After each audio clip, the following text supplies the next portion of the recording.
Bismillahirrahmanirrahim. Assalamualaikum warahmatullahi wabarakatuh. Halo teman-teman, jumpa lagi di channel saya.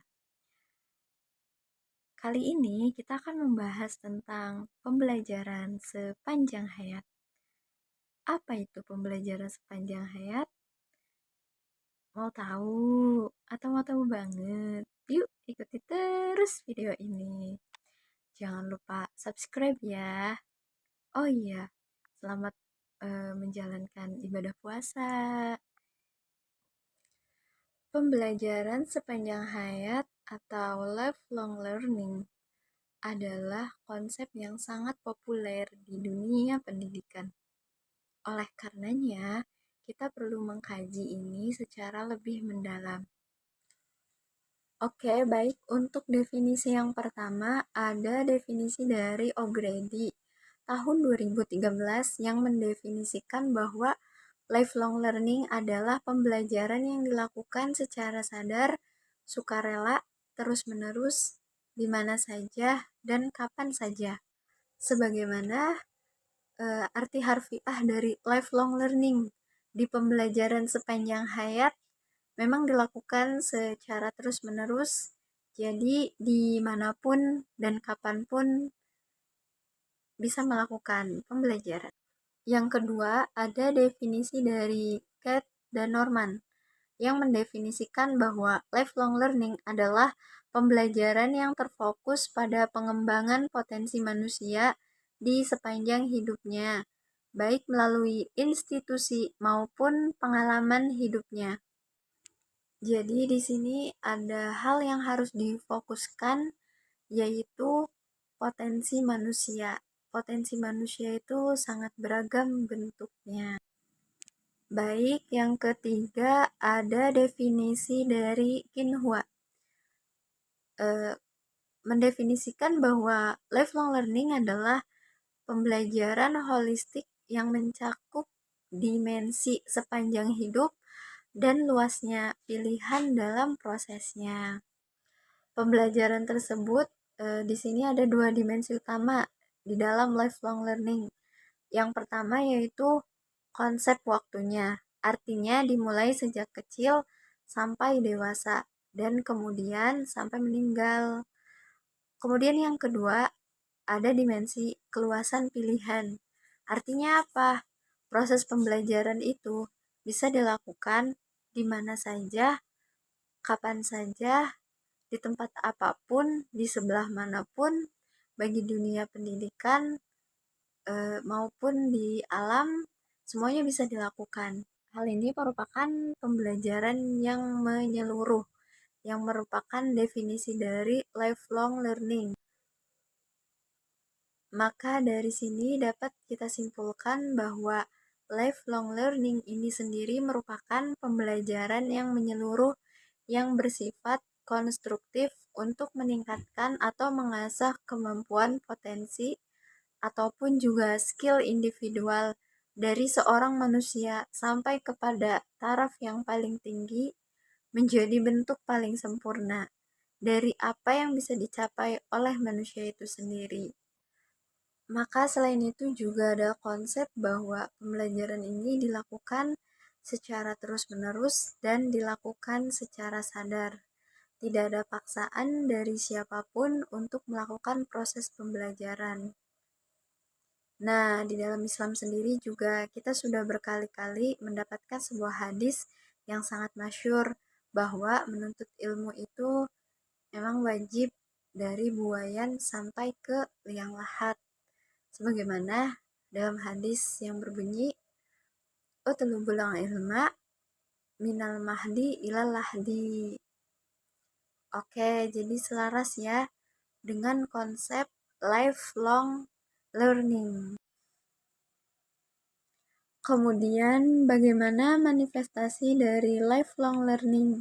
Ini perwujudan dari pembelajaran sepanjang hayat. Seperti apa kalau kita terapkan dalam kehidupan sehari-hari? Nah, di sini saya mengutip pernyataan Kemendikbud jika menjalankan program dari UNESCO Yang pertama dilakukan adalah melalui literasi. Literasi ini adalah pendidikan di mana membuat masyarakat menjadi semakin aware terhadap perkembangan zaman. Literasi ini tidak hanya seputar membaca, menulis, dan lain-lain yang berkaitan dengan sesuatu yang bersifat fisik atau kertas, tetapi juga bisa dilakukan secara daring saat ini seperti yang sedang kita laksanakan. Ini juga termasuk literasi. Literasi artinya teman-teman tidak perlu pegang kertas juga kan, tapi ini juga termasuk upaya untuk memahamkan seseorang mengenai suatu konsep tertentu. Itu adalah pengertian dari literasi. Nah, kemudian bisa juga dilakukan melalui pelatihan teknis dan pendidikan vokasi. Pendidikan vokasi ini bisa diberikan kepada siapapun untuk semua usia. Tentunya, kalau pendidikan vokasi ini kebanyakan diberikan di tingkat pendidikan menengah atas atau dalam hal yang lebih tepat adalah SMK, Sekolah Menengah Kejuruan. Paling banyak diberikan pendidikan vokasi. Kalau di masyarakat lebih kepada penyuluhan. Seperti itu biasanya dilakukan untuk para pelaku UMKM, biasanya seperti itu. Nah, kemudian pendidikan tinggi juga termasuk perwujudan lifelong learning. Kenapa demikian? Karena kita tahu sendiri ya, bahwa Indonesia itu sudah diberlakukan wajib belajar 9 tahun, sudah sejak lama. Kemudian berubah menjadi wajib belajar 12 tahun, sampai kepada tingkat sekolah menengah atas. Nah, hari ini sudah lahir kembali, yaitu pendidikan tinggi. Artinya, pendidikan tinggi di Indonesia itu juga mengalami perkembangan yang sangat pesat. Dulu, kampus kita sendiri saja namanya masih berstatus sekolah tinggi. Sekarang sudah berubah menjadi institut. Nanti insya Allah 5 tahun atau 10 tahun yang akan datang akan menjadi universitas dan begitu seterusnya. Artinya, pendidikan tinggi ini juga memiliki peran penting dalam perwujudan konsep lifelong learning. Nah, kemudian ada pendidikan terbuka dan pendidikan jarak jauh. Maksudnya apa sih? Pendidikan terbuka ini di dalam bahasa Inggrisnya disebut Open Access Learning. Artinya, pembelajaran ini bisa diakses dimanapun, kapanpun, oleh siapapun. Tentunya dengan bantuan internet ya, karena ini diberikan terbuka, bisa akses. Nah, berikan jarak ini juga memiliki konsep yang serupa. Artinya, semua orang bisa belajar. Tidak perlu tatap muka, begitu, tapi juga bisa dilakukan walaupun jaraknya jauh. Seperti teman-teman pada hari ini. Kalian ada di rumah atau dimanapun. Saya juga demikian. Kita tidak berada di tempat yang sama. Kita bisa saling terhubung dengan adanya koneksi internet. Seperti inilah contoh konkret dari pendidikan terbuka dan jarak jauh. Kemudian aplikasi teknologi informasi dan komunikasi untuk pendidikan formal dan non-formal. Ini penting sekali. Karena apa?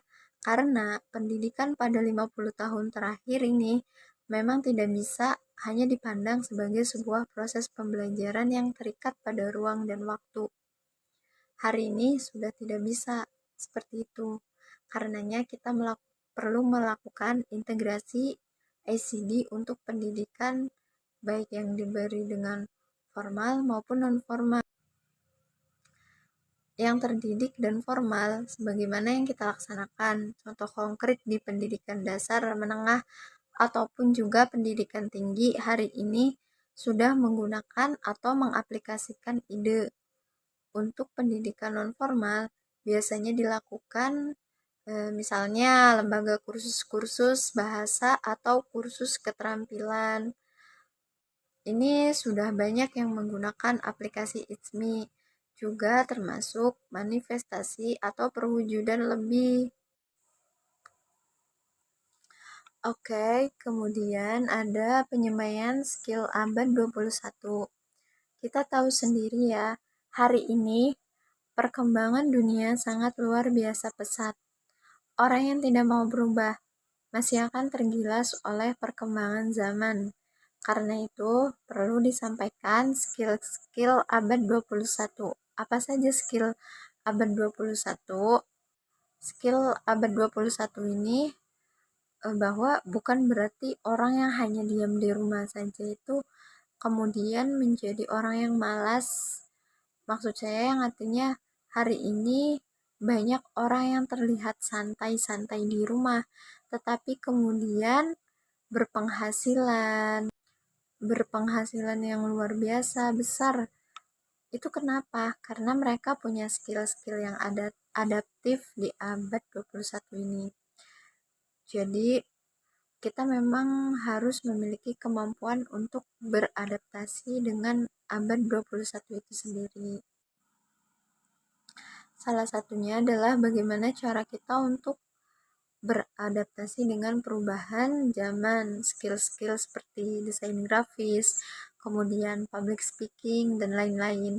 Ini penting sekali untuk kita latih ya, sehingga kita tidak kalah oleh persaingan global hari ini. Maka di sini yang perlu kita garis bawahi adalah kenapa sih kita harus mempelajari konsep mengenai lifelong learning? Ini apa pentingnya? Urgensinya apa? Nah, bagaimanapun juga persaingan global hari ini.